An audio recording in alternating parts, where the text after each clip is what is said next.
Welcome to നാത്തോൺസ് spice world.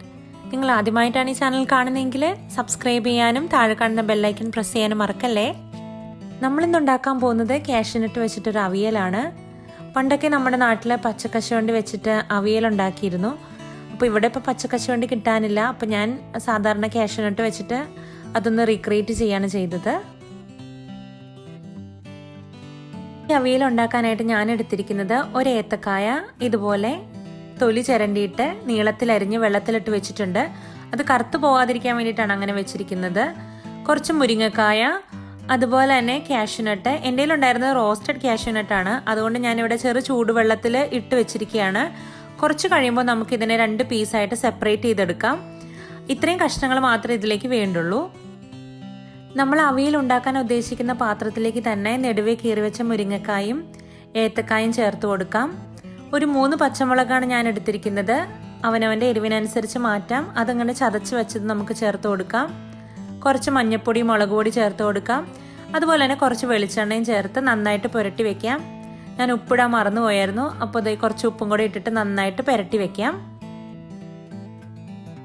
ഇനി നമുക്കിത് കുറച്ച് വെള്ളം ഒഴിച്ച് മൂടി വെച്ചിട്ട് നന്നായിട്ട് വേവിക്കാൻ വെക്കാം. കഷ്ണങ്ങൾ വെന്ത് വരുമ്പോഴേക്കും നമുക്ക് തേങ്ങ ഒന്ന് ചതച്ചെടുക്കാം. അവിയലിലെ കഷ്ണത്തിന്റെ പാതി തേങ്ങ എന്നാണ് കണക്ക്. അതുകൊണ്ട് തേങ്ങ എടുക്കാൻ പിശുക്ക് വേണ്ട കേട്ടോ. അപ്പോൾ നമ്മുടെ തേങ്ങയിലേക്ക് നമ്മൾ 2 ചെറിയുള്ളി, കുറച്ച് ജീരകം, തേങ്ങ എടുത്തൊന്ന് ജസ്റ്റ് ഒന്ന് ക്രഷ് ചെയ്തെടുത്താൽ മതി. മിക്സിയുടെ ജാറിൽ വെള്ളമൊന്നും ഒഴിക്കരുത്. നമ്മുടെ തേങ്ങ നന്നായിട്ട് ചതച്ചെടുത്തിട്ടുണ്ട്. ഇത്രയും മതിയാവും, അരഞ്ഞു പോവണ്ട. ഞാനിവിടെ അവിയലിലേക്ക് ആവശ്യത്തിനുള്ള പുളിക്ക് വേണ്ടിയിട്ട് വാളംപുളിയാണ് എടുത്തിരിക്കുന്നത്. ഒരു നെല്ലിക്ക വലുപ്പത്തിലുള്ള വാളംപുളി ചെറു ചൂടുവെള്ളത്തിലിട്ട് വെച്ചിട്ടുണ്ട്. നിങ്ങൾക്ക് ഇതില്ലെങ്കിൽ തൈരോ അല്ലെങ്കിൽ പച്ചമാങ്ങയോ ഏത് വേണമെങ്കിലും ഉപയോഗിക്കാം കേട്ടോ. ഇടയ്ക്ക് നമ്മുടെ കഷ്ണങ്ങളൊന്ന് ഇളക്കി നോക്കണം കേട്ടോ, അടിയിലൊന്നും പിടിക്കാതെ. നമ്മുടെ കഷ്ണങ്ങൾ ഒരു 1/4 വേവാകുമ്പോൾ നമുക്ക് കാഷ്യൂനട്ട് ചേർത്ത് കൊടുക്കാം. കാഷ്യൂനട്ടിന് വേവേണ്ട ആവശ്യമില്ല, അതുകൊണ്ടാണ് നമ്മൾ ഏറ്റവും അവസാനത്തോട് ചേർക്കുന്നത്.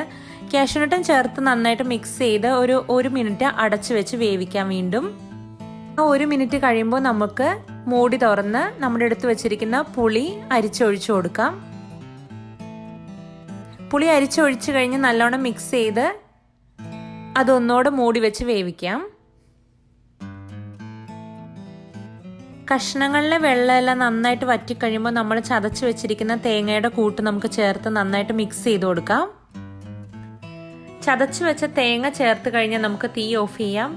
അതിനുശേഷം കുറച്ചധികം കറിവേപ്പിലയും നല്ലവണ്ണം പച്ചവെളിച്ചെണ്ണ അതിനകത്തേക്ക് തളിച്ചു കൊടുത്തിട്ട് നമുക്ക് വേഗം മൂടി വെക്കാം.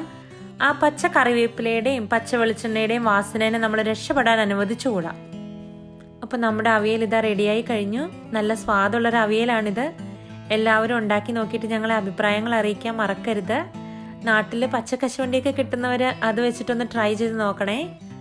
ഞങ്ങളുടെ വീഡിയോ ഇഷ്ടമായാൽ ഷെയർ ചെയ്യാനും ലൈക്ക് ചെയ്യാനും മറക്കരുത്. പുതിയ വേറിട്ട രുചികളുമായി പിന്നീട് കാണാം. ബൈ.